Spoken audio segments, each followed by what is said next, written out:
బులెటిన్లో breaking news. తీరం దాటిన ఫెంగాల్ తుఫాన్ బలహీనపడి తీవ్ర అల్పపీడనంగా కొనసాగుతోంది. దీని ప్రభావంతో తమిళనాడు, పుదుచ్చేరిలో తీవ్రమైన వర్షాలు కురుస్తున్నాయి. ఇళ్లలోకి నీరు చేరి ప్రజలు నానా ఇబ్బందులు పడుతూ ఉన్నారు. అనేక జిల్లాల్లో పాఠశాలలు, కళాశాలలను మూసివేశారు. తమిళనాడులో ఫెంగాల్ తుఫాన్ విధ్వంసం కొనసాగుతోంది.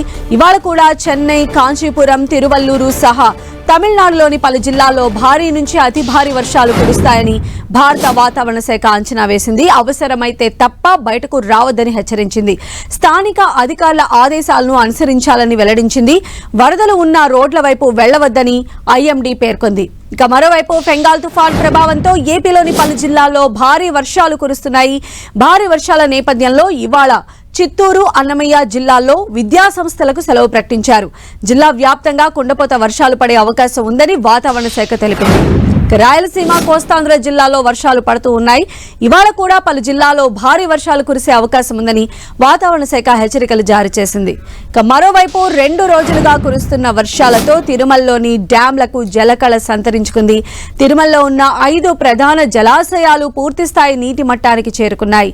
పాప వినాశనం, ఆకాశగంగా, గోగర్భం, కుమారధార, పసుపుధార జలాశయాలు పూర్తిస్థాయి నీటి మట్టానికి చేరుకున్నాయి.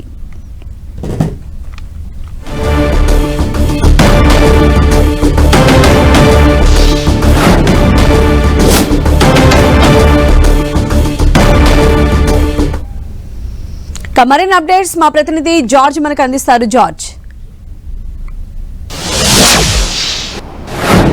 ఫెంగాల్ తుఫాను ప్రభావంతో రాష్ట్ర వ్యాప్తంగా విస్తారంగా వర్షాలు కురుస్తూ ఉన్నాయి. దీని ప్రభావం రాగల 24 గంటల పాటు కూడా కొనసాగే అవకాశం ఉన్నట్లు వాతావరణ శాఖ చెప్తుంది. ముఖ్యంగా చూసుకున్నట్లయితే కనుక చిత్తూరు, అన్నమయ్య, తిరుపతి జిల్లాల్లో భారీ నుంచి అతి భారీ వర్షాలు 1-2 చోట్ల కురిసే అవకాశం ఉంది. మిగిలిన రాయలసీమ అలాగే ఉత్తర కోస్తాంధ్ర జిల్లాలో కూడా మోస్తారుగా చెదురుమదురు వర్షాలు కూడా కురిసే అవకాశం ఉందని వాతావరణ శాఖ చెప్తూ ఉంది. ప్రస్తుతం ఇది బలహీనపడి కేరళ, కర్ణాటక వైపు వెళుతూ ఉంది. అయితే ఇది వెళుతూ ఉన్న కొలది కూడా దీని ప్రభావం కనిపిస్తూనే ఉంది. ఇప్పటి వరకు చూసుకున్నట్లయితే కనుక దాదాపుగా ఇది నెమ్మదిగా కదులుతూ ఉన్న కారణంగానే దీని ప్రభావం ఎక్కువగా కనిపిస్తుందని వాతావరణ శాఖ అంచనా వేస్తూ ఉంది. ముఖ్యంగా చూసుకున్నట్లయితే కనుక ఈ ఫెంగాల్ తుఫాను వాతావరణ అంచనాలను తలకిందులు చేస్తూ రావడం జరిగింది.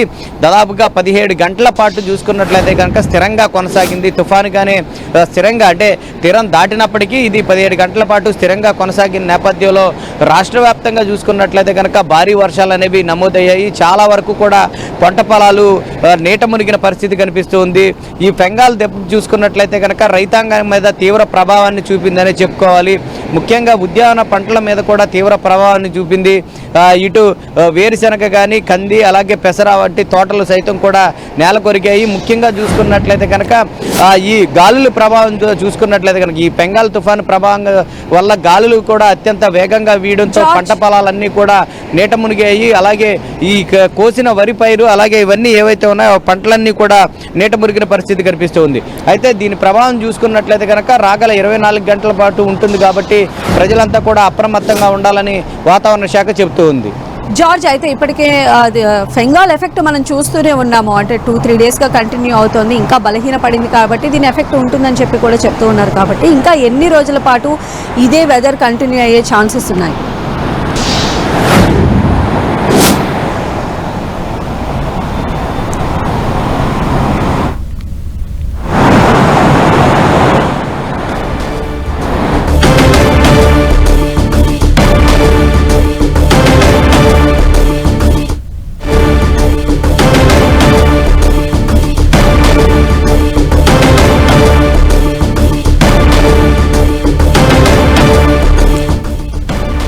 మనం చూసినాం ఫెంగాల్ ఎఫెక్ట్ అనేది అటు తమిళనాడుతో పాటు ఇటు ఏపీలో కూడా కనిపిస్తూ ఉంది. మనం చూసినాం ఎడతెరిపి లేని వర్షాలు కురుస్తూ ఉన్నాయి. ఇప్పటికే విద్యాసంస్థలు కూడా సెలవు ప్రకటించినటువంటి పరిస్థితి ఉంది.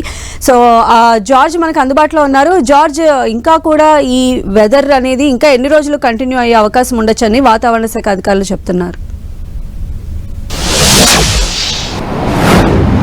ఎస్, ప్రస్తుతం చూసుకున్నట్లయితే కనుక రాష్ట్ర వ్యాప్తంగా ఇదే వాతావరణ పరిస్థితి అయితే నెలకొని ఉంది. దీని ప్రభావం 24 గంటల వరకు ఉంటుంది కాబట్టి, అంటే ఈరోజు అలాగే రేపటి వరకు కూడా దీని ప్రభావం అయితే కొనసాగే అవకాశం కనిపిస్తూ ఉంది. ఈ రోజు మాత్రం చూసుకున్నట్లయితే కనుక దక్షిణ కోస్తాంధ్ర జిల్లాల్లో భారీ నుంచి అతి భారీ వర్షాలు 1-2 చోట్ల కూడా కురిసే అవకాశం ఉంది.